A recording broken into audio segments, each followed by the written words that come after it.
So David, this is the Leopard 1. What are the main features? So with all tanks that we look at, it's mobility, firepower and protection. This is a tank that was designed in the mid-1960s. It starts going into service. Rubber track pads, because Western NATO tanks, we didn't want to chew up the roads, unlike the Russian, what they call aggressive track. It had a fantastically powerful MTU diesel in the back.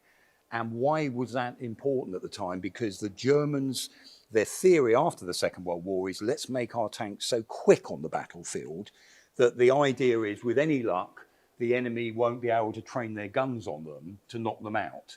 And that's why Leopard actually became a very successful tank. The MTU diesel's in the back here.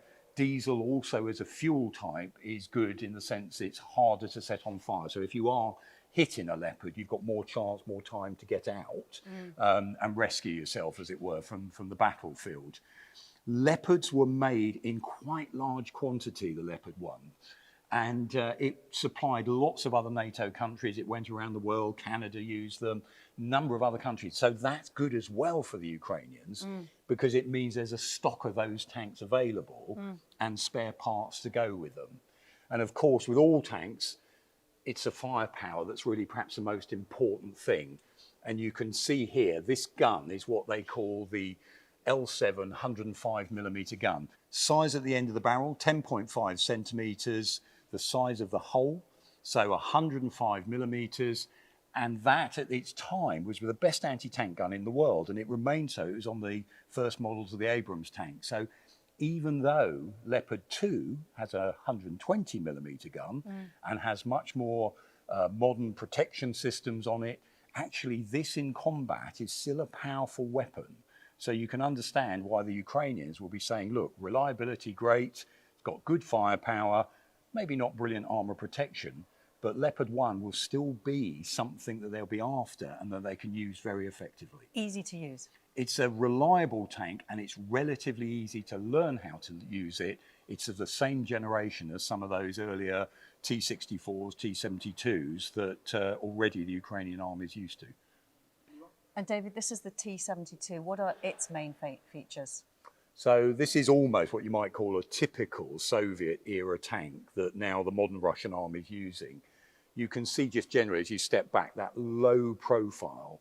That's because the Russians, starting with a tank called the T-64, they got rid of the loader. That's the person who's got to put those rounds in the breech, needs a bit of room.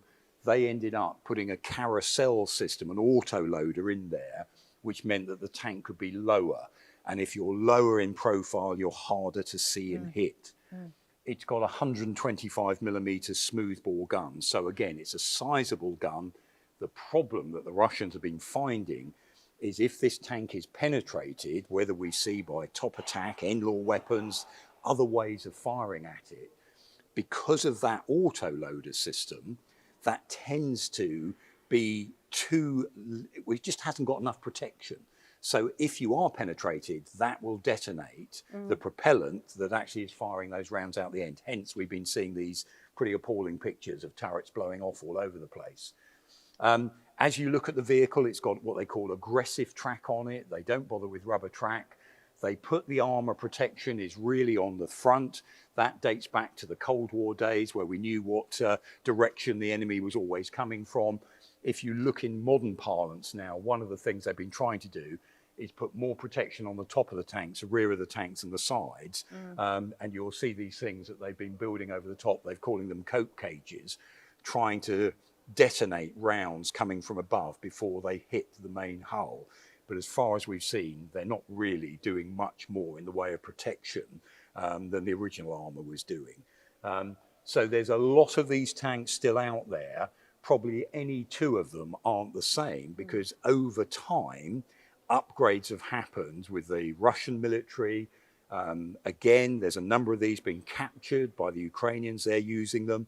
They've added reactive armor, what they call contact 5, these little blocks of reactive armor over them as well. So again, it's one of these ones where sometimes when you're looking at the imagery, it is quite hard to work out what's under all those add-ons, what's the basic model, but an awful lot of T-72s still out there.